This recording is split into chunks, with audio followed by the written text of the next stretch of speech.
ધુરંધર. હા ભાઈ, આજકાલ આ તો છવાઈ ગયું છે. હવે ધુરંધર ઉપર ગલ્ફના કન્ટ્રી છે ને એમણે પ્રતિબંધ મૂક્યો છે. તો આપણા જે અમુક કહેવાતા સ્ટેન્ડઅપ કોમેડિયન છે ને, અતુલ ખત્રી કેવા, એમને એમ લાગ્યું કે ફિલ્મ ઉપર ખતરો આવી ગયો છે અને એમણે એવું કીધું કે હવે બિચારા એ લોકોએ અહીંયા આવીને ફિલ્મ જોવી પડશે, બિચારાને કેટલી તકલીફ પડશે. અરે ભાઈ, ફિલ્મ એટલી સરસ છે ને કે આપણા ભારતીયો એને બબ્બે વખત જોશે અને ગલ્ફની કન્ટ્રીના જેટલી પણ વસ્તી છે ને એનાથી અડધી પબ્લિક પણ અહીંયા 2 વાર જોશે ને તો પણ ફિલ્મ ગલ્ફ કરતાં વધુ કમાશે.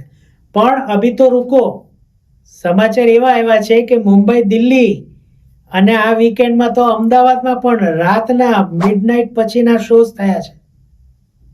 હવે વિચારો, ગલ્ફ કન્ટ્રીની કમાણી બાજુ મૂકી દઈએ તો ભારતીયો જ અત્યારે બોક્સ ઓફિસ છલકાવી રહ્યા છે ધુરંધરની. ટૂંકમાં કન્ટેન્ટ ઇઝ ધ કિંગ.